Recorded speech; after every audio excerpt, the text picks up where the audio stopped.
ರಾಘವೇಂದ್ರ ಗುರವೇ ನಮೋ ಅತ್ಯಂತ ದಯಾಳವೇ ತಪಸ್ವಾಧ್ಯಾಯ ಶ್ರೋತ ಕೃಷ್ಣಪೂಜಾರಥಂ ವಿಶ್ವೇಶವಿಶ್ರದಂ ವಂದೇ ಹರಿವಾಸಶ್ರವಣಂ ಶ್ರೀ ಗುರುಭ್ಯೋ ನಮಃ. ರಾಯರ ಪಟ್ಟಾಭಿಷೇಕ ಮೊನ್ನೆ ಮುಗಿದಿದೆ. ಮುಂದೆ ರಾಯರ ವರ್ಧಂತಿ ಬರ್ತಾ ಇದೆ. ಈ ಸಂದರ್ಭದಲ್ಲಿ ರಾಯರಿಗೆ ಪ್ರಿಯವಾದದ್ದನ್ನು ಮಾಡಿದರೆ ರಾಯರು ನಮ್ಮ ಮೇಲೆ ಅನುಗ್ರಹವನ್ನು ಮಾಡುತ್ತಾರೆ. ಗುರುಗಳ ಅನುಗ್ರಹ ಆದರೆ ಪರಮಾತ್ಮನ ಅನುಗ್ರಹ ಆಗುತ್ತೆ. ಗುರುಗಳು ಅಂದರೆ ಅವರು ನಮಗೆ ದಾರಿಯನ್ನು ತೋರುವರು. ಗುರುಗಳಿಲ್ಲದೇನೆ ಯಾವ ದಾರಿಯಲ್ಲಿ ಹೋಗಬೇಕು ಅಂತ ನಮಗೆ ತಿಳಿಯೋದು. ಅದರ ಮಾರ್ಗದರ್ಶನ ಮಾಡುವವರು ಗುರುಗಳು. ಅಂತಹ ಗುರುಗಳಲ್ಲಿ ರಾಯರು ಈ ಜಗತ್ತಿನಲ್ಲಿ ಎಲ್ಲ ಭಕ್ತರನ್ನು ಧಾರ್ಮಿಕ ಮಾರ್ಗದಲ್ಲಿ ಕರ್ಕೊಂಡು ಹೋಗುವಂತಹ ಗುರುಗಳಾಗಿ ಪ್ರಸಿದ್ಧರಾಗಿದ್ದಾರೆ ಅಂತ ಎಲ್ಲರಿಗೂ ಗೊತ್ತಿದೆ. ರಾಯರಿಗೆ ಪ್ರಿಯವಾದಂತಹ ಕೆಲಸ ನಾವು ಮಾಡಿದರೆ ರಾಯರ ಅನುಗ್ರಹ ಮಾಡ್ತಾರೆ. ರಾಯರಿಗೆ ಪ್ರಿಯವಾದದ್ದು ಯಾವುದು ಅಂತಂದರೆ ಅವರು ಪ್ರಾತಃಸಂಕಲ್ಪ ಗದ್ಯವನ್ನು ರಚನೆ ಮಾಡಿದ್ದಾರೆ.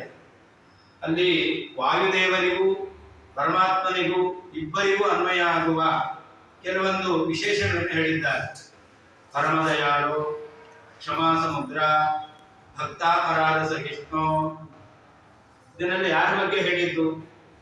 ವಾಯುದೇವರು ಹಾಗೆ ಅವರ ಅಂತರ್ಯಾಮಿಯಾದ ವಾಯುದೇವರಲ್ಲಿರುವಂತಹ ಗುಣಗಳಿಗಿಂತಲೂ ಅನಂತ ಪಟ್ಟು ಹೆಚ್ಚಾದಂತಹ ಗುಣಗಳನ್ನು ಹೊಂದಿರುವಂತಹ ಪರಮಾತ್ಮನ ಬಗ್ಗೆ ಅವರು ಹೇಳಿದ್ದಾರೆ. ಅಂದ್ರೆ ಏನರ್ಥ? ವಾಯುದೇವರನ್ನು, ತದಂತರ್ಯಾಮಿಯಾದ ಪರಮಾತ್ಮನನ್ನು ಈ ರೀತಿಯಲ್ಲಿ ಉಪಾಸನೆ ಮಾಡಿ ನಾನು ಅನುಗ್ರಹ ಮಾಡ್ತೇನೆ. ರಾಯರಿಗೆ ತಮ್ಮ ಬಗ್ಗೆ ಹೇಳಿದರೆ ಅಷ್ಟು ಸಂತೋಷ ಆಗೋದಿಲ್ಲ. ಅವರ ಉಪಾಸ್ಯ ಮೂರ್ತಿಯಾಗಿರುವ ವಾಯುದೇವರು, ಅಂತರ್ಯಾಮಿಯಾದ ಪರಮಾತ್ಮ, ಅವನ ಬಗ್ಗೆ ನಾವೇನಾದ್ರೂ ಚಿಂತನೆ ಮಾಡ್ತೇವೆ ಅಂತಂದ್ರೆ ರಾಯರಿಗೆ ಅತ್ಯಂತ ಸಂತೋಷವಾಗುತ್ತೆ. ಹಾಗೆ ನೀವೆಲ್ಲರೂ ಕೂಡ ಈ ಮಧ್ವ ವಿಜಯ ಸೇವಾ ಸಮಿತಿ ಅಂತ ಮಾಡಿಕೊಂಡು ಅಲ್ಲಲ್ಲಿ ಆಚಾರ್ಯರ ಚರಿತ್ರೆಯನ್ನು ಪಾರಾಯಣ ಮಾಡುವಂತಹ ಕಾರ್ಯಕ್ರಮವನ್ನು ಅನೇಕ ವರ್ಷಗಳಿಂದ ಮಾಡಿಕೊಂಡು ಬಂದಿದ್ದೀರಾ. ಅದರಿಂದ ಆ ರಾಯರಿಗೆ ಅತ್ಯಂತ ಪ್ರಿಯವಾದಂತಹ ಕೆಲಸವನ್ನು ಮಾಡುತ್ತಾ ಇದ್ದೀರಾ. ಜೊತೆಯಲ್ಲಿ ಮಧ್ವ ವಿಜಯ ಪಾರಾಯಣ ಮಾಡ್ತೇವೆ.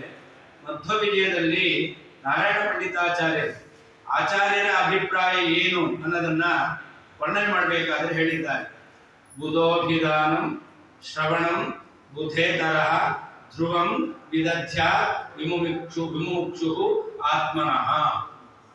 ಯಾರು ತನ್ನ ಯೋಗಕ್ಷೇಮವನ್ನು ಬಯಸ್ತಾನೋ, ಯಾವಾಗಲೂ ಇಹದಲ್ಲಿ ಸಂತೋಷದಿಂದ ಇರಬೇಕು, ಪರದಲ್ಲಿ ಮೋಕ್ಷವನ್ನು ಪಡೆಯಬೇಕು ಎಂಬತಕ್ಕಂತಹ ಅಪೇಕ್ಷೆ ಇದೆಯೋ ಅಂತಹ ವ್ಯಕ್ತಿ ಮಾಡಬೇಕಾದದ್ದು ಎರಡರಲ್ಲಿ ಒಂದು ಹೇಳಿದ್ದಾರೆ.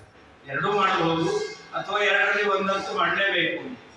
ಏನದು ಅಂದ್ರೆ ಬುಧ ಅಭಿಧಾನಂ ಶ್ರವಣಂ ಅಂತ. ಯಾರು ಜ್ಞಾನಿಯಾಗಿದ್ದಾನೋ ಅವನು ಇನ್ನೊಬ್ಬರಿಗೆ ತಿಳಿಸ್ಕೊಡ್ಬೇಕು. ಇನ್ನೊಬ್ಬರು ಹೇಳ್ತಾ ಇದ್ರೆ ಅದನ್ನು ಕೇಳಬೇಕು.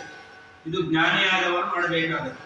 ನಾನು ಹೇಳ್ತೇನೆ, ನಾನು ಯಾಕೆ ಕೇಳೋದು ಅಂತ ಅದನ್ನ ಅವ್ರು ಯಾವತ್ತೂ ಬಿಡಬಾರದು. ಇವೆಲ್ಲ ನೋಡಿರ್ತೀರ. ಶ್ರೀಪಾದಂಗಳವರು ಪ್ರವಚನವನ್ನು ಮಾಡಿಸ್ತಾರೆ. ಮಾಡಿಸ್ಬೇಕಾದ್ರೆ ತಾವು ಕೂತ್ಕೊಂಡು ಕೇಳ್ತಿರ್ತಾರೆ. ಯಾಕೆ ಅಂತಂದ್ರೆ ಕೇಳಿ ಅನುಗ್ರಹವನ್ನು ಮಾಡ್ತಾರೆ.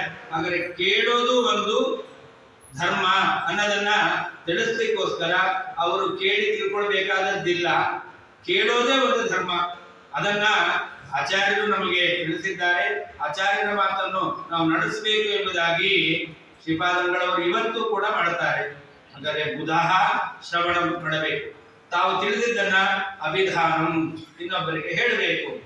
ಹಾಗೆ ಬುಧೇತರ, ಯಾರು ಜ್ಞಾನವನ್ನು ಪಡೆದಿಲ್ಲ, ಇನ್ನೊಬ್ಬರಿಗೆ ತಿಳಿಸುವಂತಹ ಶಕ್ತಿ ತಮ್ಮಲ್ಲಿ ಇಲ್ಲವೋ, ತಾವು ಇನ್ನು ಯಾರು ಎಷ್ಟೇ ತಿಳ್ಕೊಂಡ್ರು ಕೂಡ ತಿಳ್ಕೊಳ್ಳೇಬೇಕು.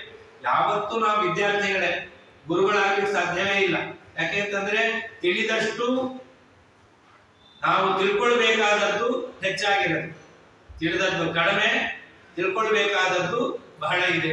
ಅದರಿಂದ ಯಾವತ್ತೂ ನಾವು ತಿಳ್ಕೊಳ್ಬೇಕಾದದ್ದೇ. ಆಗ ನಾವೇನ್ ಮಾಡಬೇಕು ಅಂತಂದ್ರೆ ಉದೇ ತರಹ ಶ್ರವಣಂ, ಯಾರು ತಿಳಿದಿಲ್ಲವೋ ಅವರು ಯಾವಾಗಲೂ ಶ್ರವಣ ಮಾಡಬೇಕು.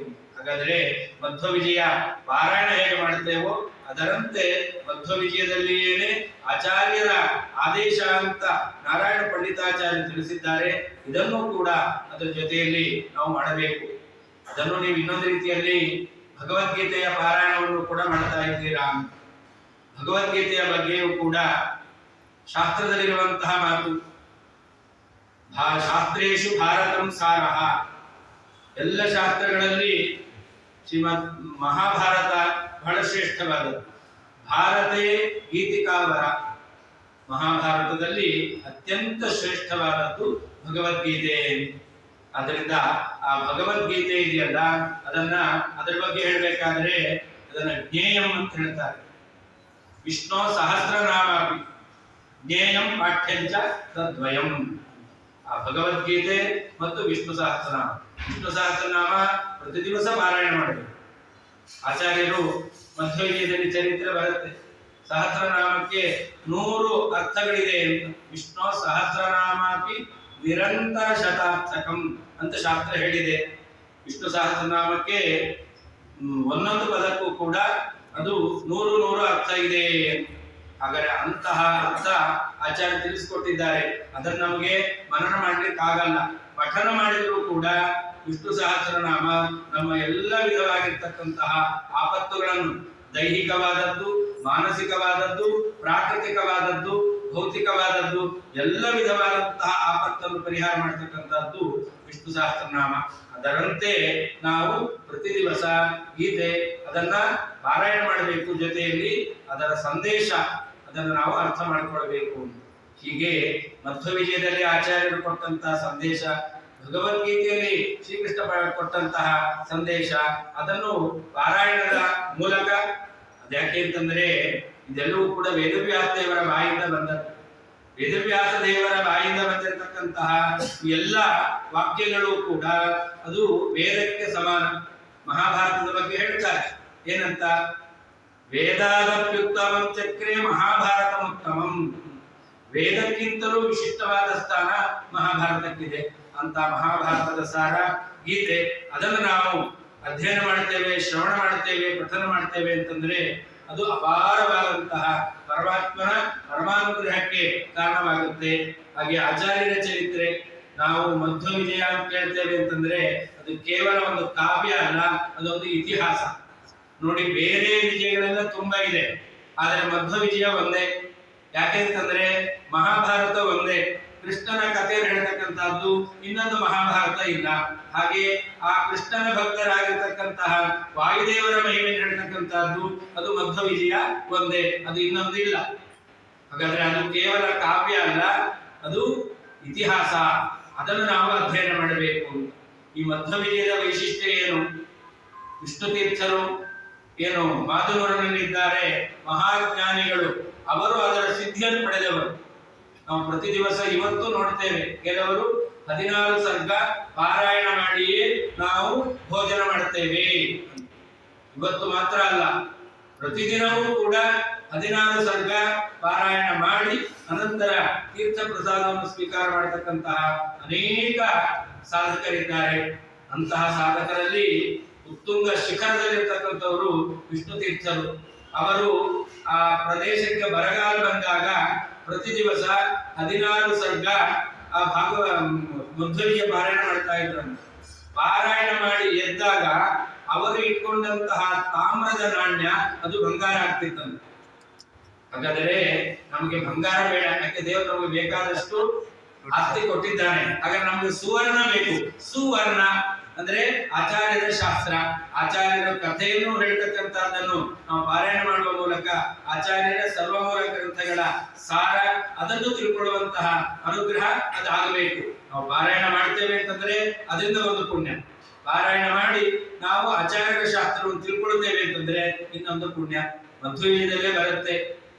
ಶೋಭನ ಭಟ್ಟರು ಮಧ್ವಯುಗದ ಆಚಾರ್ಯರ ಸರ್ವಮೂಲದ ಬಗ್ಗೆ ಅವರು ಪ್ರವಚನ ಮಾಡ್ತಾ ಇದ್ರು.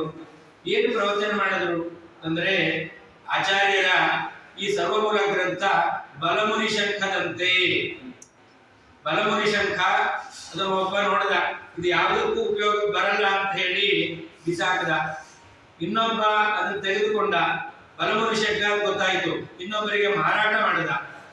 ತೆಗೆದುಕೊಂಡವನು ತುಂಬಾ ಹಣ ಕೊಟ್ಟು ಅದನ್ನು ತೆಗೆದುಕೊಂಡ, ಆದರೆ ಅದನ್ನು ಮನೆಯಲ್ಲಿಟ್ಟು ಪೂಜೆ ಮಾಡಿದ, ಆರಾಧನೆ ಮಾಡಿದ.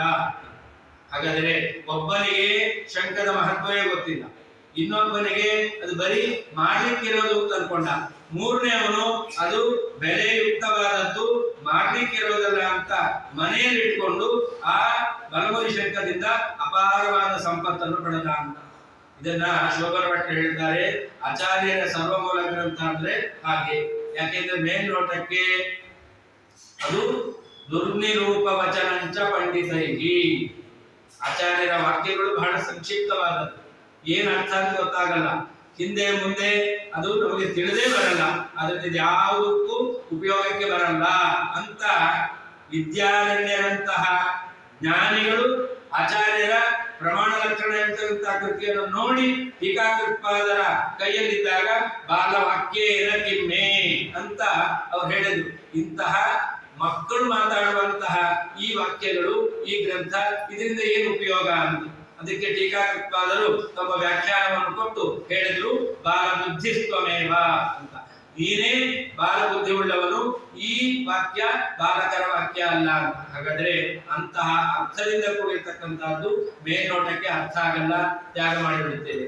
ಇನ್ ಕೆಲವರು ಆಚಾರ್ಯರ ಗ್ರಂಥವನ್ನು ಉಪಯೋಗ ಮಾಡಿಕೊಳ್ತಾರೆ ಜೀವನಕ್ಕೆ ಅಂತ, ಅದು ಹಣ ಬಂತು ಅಂತ. ಅದು ಅಲ್ಲ, ಅದು ಮೋಕ್ಷಕ್ಕೆ ಇರತಕ್ಕಂತಹ, ನಾವು ಪ್ರತಿ ದಿವಸ ಆಚಾರ್ಯರ ಗ್ರಂಥವನ್ನು ಪ್ರತಿ ದಿವಸ ಒಂದು ಅವಲೋಕನ, ಎರಡು, ಒಂದು ಕಣ್ಣಿಂದ ನೋಡೋದು, ಇನ್ನೊಂದು ಪುಸ್ತಕ ತೆಗೆದು ನೋಡೋದು.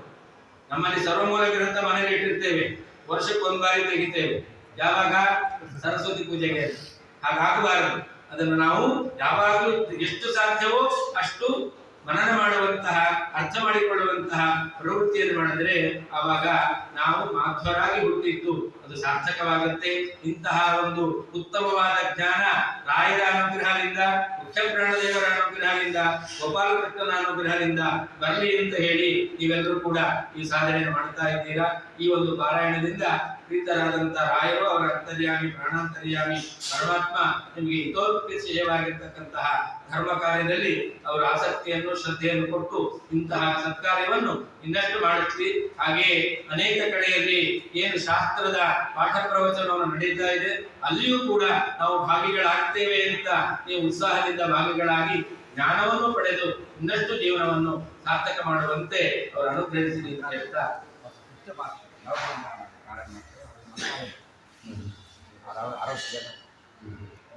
ಮುಂದೆ ನವವೃಂದಾವನ ಮಂತ್ರಾಲಯದಲ್ಲಿ ಪಾರಾಯಣ ಕಾರ್ಯಕ್ರಮ, ಆ ಕಾರ್ಯಕ್ರಮದಲ್ಲಿಯೂ ಕೂಡ ಭಾಗವಹಿಸಿ ಮಹನೀಯರ ಸನ್ನಿಧಾನದಲ್ಲಿ ಇನ್ನಷ್ಟು ನಮ್ಮ ಆ ಪುಣ್ಯವನ್ನು ವೃದ್ಧಿ ಮಾಡಿಕೊಳ್ಳಿಕ್ಕೆ ಅವಕಾಶ ಇದೆ ಅಂತ ಹೇಳ್ತಾ ಇದ್ದಾರೆ. ಎಲ್ಲರಿಗೂ ಕೂಡ ಆ ಪರಮಾತ್ಮ ಪೂರ್ಣ ಅನುಗ್ರಹ ಮಾಡಲಿ ಅಂತ ಹೇಳ್ತಾ ಶ್ರೀಕೃಷ್ಣ.